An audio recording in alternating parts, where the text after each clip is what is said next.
અને હવે જુઓ 26ની ટીમ 27નો ટાર્ગેટ।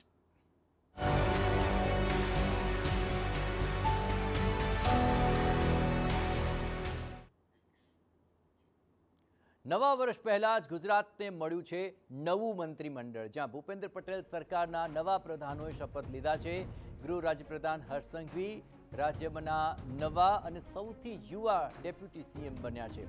મંત્રીમંડળમાં 7 પાટીદાર સહિત 8 ઓબીસી ધારાસભ્યોનો સમાવેશ કરાયો છે, જે આ ઉપરાંત 3 એસસી અને 4 એસટી ધારાસભ્યોને પણ શપથ ગ્રહણ કરાવવામાં આવ્યા।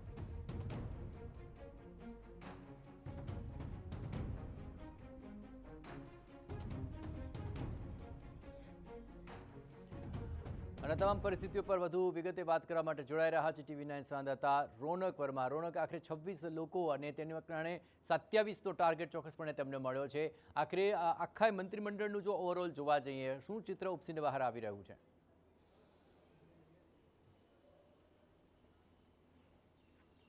સ્વાભાવિક રીતે જ્યારે મંત્રીમંડળ વિસ્તરણ થયું છે ત્યારે એ ચર્ચાનો વિષય હોય એ સ્વાભાવિક છે।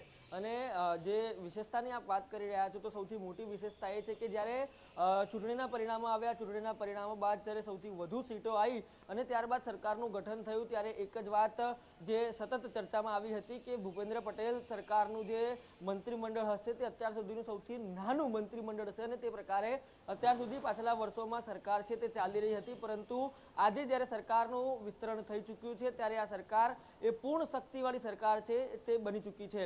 જે બેઠક વ્યવસ્થા છે અને જે પ્રકારે ધારાસભ્યોની વ્યવસ્થા છે તેના પ્રમાણમાં જે 27 જેટલા મંત્રીઓ છે, મુખ્યમંત્રીનો સમાવેશ કરતા તેની સાથે જે મંત્રીમંડળ છે તેને સ્થાન અપાઈ શકે તે પ્રકારનું બંધારણ છે। અને તે જ પ્રકારે આજે જ્યારે શપથવિધિ પૂર્ણ થઈ છે ત્યારે 26 મંત્રીઓ છે મુખ્યમંત્રીને ગણતા તે ગુજરાત રાજ્યને હવે મળ્યા છે। ગુજરાત સરકારમાં આ તમામ મંત્રીઓ છે તે હવે જવાબદારી લેવાનું શરૂ કરી દેશે। થોડીક જ વારમાં કેબિનેટ બેઠક મળશે અને આ કેબિનેટ બેઠક બાદ તમામની જે પોતપોતાના પોર્ટફોલિયો છે, જે તમામ વિભાગો છે તેની વહેંચણી કરી દેવામાં આવશે। પરંતુ જે પ્રકારે આપે વિશેષતાઓની વાત કરી તો સૌથી અગત્યની વાત આજે એ જોવામાં આવી રહી છે કે સૌથી નાનો અને યુવા ચહેરો આજે ગુજરાત રાજ્યને નાયબ મુખ્યમંત્રીના રૂપે મળ્યો છે।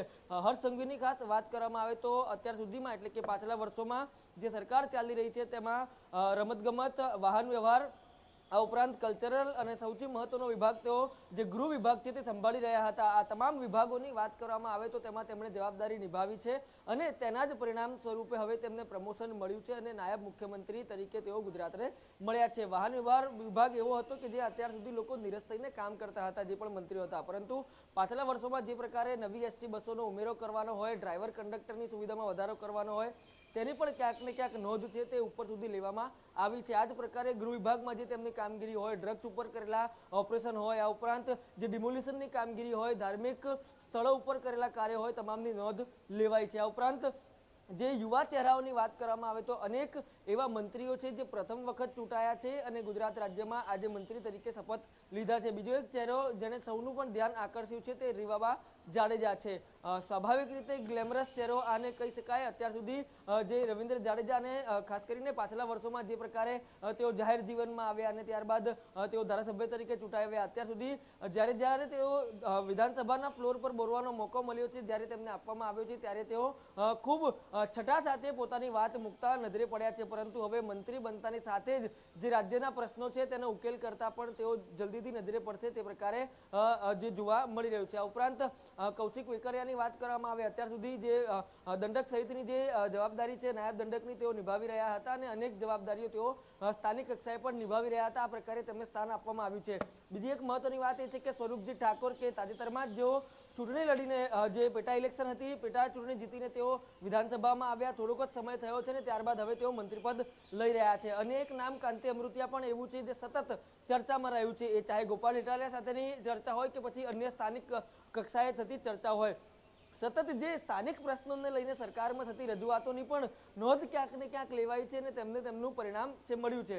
બીજી તરફ દક્ષિણ ગુજરાતની વાત કરવામાં આવે તો દક્ષિણ ગુજરાતમાં આ જ પ્રકારે પ્રફુલ્લ પાનસરિયા છે, જેઓની કામગીરીની પણ સતત નોંધ લેવાય છે। શિક્ષણ વિભાગમાં તેઓ અત્યાર સુધી જે જવાબદારી છે તે મંત્રી તરીકે આપી રહ્યા હતા. જેમ જેમ જે અનેક પ્રશ્નો હતા, ખાસ કરીને પાછલા વર્ષોમાં જે છૂટક આંદોલન થયા છે તેમાં શિક્ષણ વિભાગને લગતા આંદોલનો એ ખૂબ ચર્ચામાં રહ્યા છે અને તેના પ્રશ્નોનું જે પ્રકારે નિરાકરણ આવ્યું છે, પ્રફુલ્લ પાનસેરિયાએ તમામ સ્થિતિને જે પ્રકારે ટેકલ કરી છે તેનું પરિણામ પણ તેમને મળ્યું છે આજની જે શપથવિધિ હતી તેમાં. એટલે કે ઓવરઓલ નજર કરવા જઈએ તો જે હવે પૂર્ણ શક્તિવાળી સરકાર છે તે દાદાને મળી છે અને દાદા આ 26 લોકોની ટીમ સાથે હવે કામ કરતા નજરે. બિલકુલ રોનક, તમામ ગતિવિધિઓ પર આપ નજર રાખતા રહેજો. તો હવે જોવાનું રહેશે કે આ ટીમ દ્વારા 27નો ટાર્ગેટ કેવી રીતે ચેઝ કરાય છે.